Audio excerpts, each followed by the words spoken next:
Eva s'est rendue chez le médecin pour un problème de santé qui affecte beaucoup de personnes. Cette grand-mère de 6 petits-enfants avait une tension sanguine plus de 2 fois plus élevée que la normale depuis longtemps.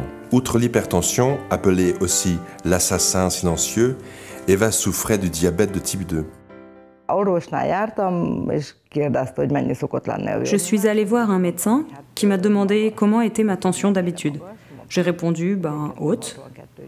Il m'a demandé haute comment. J'ai dit environ 260.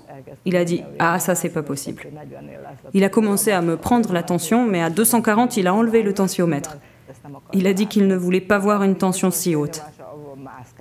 Il paraît qu'avec une telle tension, on meurt normalement. Il y a des années, on a découvert que je suis aussi diabétique. Quand on l'a découvert, j'avais une glycémie à 11,8. Quand la tension sanguine et le taux de glycémie sont très hauts pendant longtemps, ça a de très mauvaises conséquences sur la qualité de vie. J'avais tout le temps des vertiges. Un de mes orteils était complètement engourdi. Il était devenu insensible. J'en avais des insomnies. J'avais toujours mal à la tête.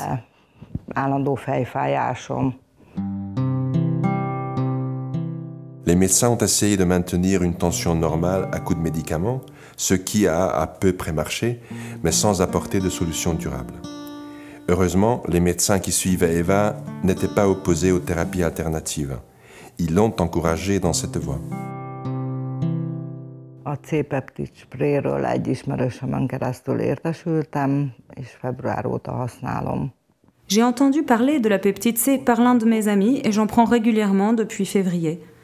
Depuis que j'essaye ce nouveau produit, ma glycémie s'est stabilisée à 5,8 et de 240 en moyenne. Ma tension a baissé à 120 par 80 environ. Et je me sens vraiment bien. Mes insomnies ont disparu, mes vertiges aussi. Avant, ça n'était pas très facile de prendre les escaliers, par exemple, parce que les marches disparaissaient sous mes yeux, ou elles se confondaient, mais tout ça s'est terminé. L'un de mes orteils était complètement engourdi, insensible. Mais depuis que je prends du produit, c'est fini. Je ne sais pas si c'est à cause de la circulation qui est redevenue normale, ou pourquoi, mais en tout cas, c'est fini. Je n'ai plus de vertige, plus mal à la tête, je dors très bien. De ez megszűnt. Nem szédülök, nem fáj a fejem, nagyon jókat alszom. Már a család észrevette, a férjem. Même la famille s'en rend compte.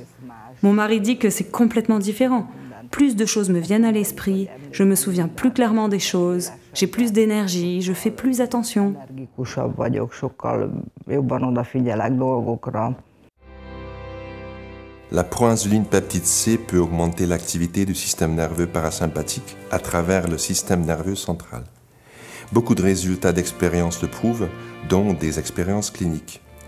L'activité du système nerveux parasympathique agit sur la sensibilité à l'insuline, ce qui conduit à la diminution de la glycémie.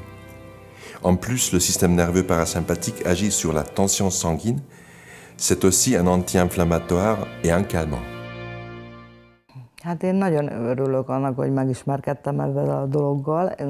Én nagyon szeretem. Bref, je suis bien contente d'avoir découvert ce produit. J'aime beaucoup utiliser la peptide C. C'est une très bonne chose. Je ne prends plus qu'un médicament par jour du coup. Avant, je devais en prendre une poignée entière pour contrôler le niveau. En plus, il disait toujours que ce n'était pas possible de maintenir ma tension et maintenant c'est résolu. És nagyon ajánlanám mindenkinek, akinek bárkinek hasonló problémája van, vagy csak... Je le conseille à tous ceux qui ont les mêmes problèmes que moi, ou juste pour un meilleur bien-être, pour se sentir mieux, pour être plus dynamique. Bref, c'est vraiment bien. Nagyon jó. Les informations contenues dans cette vidéo n'ont pas été approuvées par l'Institut national pharmaceutique et de nutrition ou autre institut de santé. Nous n'avons pas l'intention de diagnostiquer, de traiter, de guérir ou d'anticiper des maladies. Les informations sont partagées uniquement à des fins éducatives. Nous vous prions de toujours consulter votre médecin traitant, surtout en cas de grossesse, d'allaitement, de traitement médicamenteux ou de maladies existantes.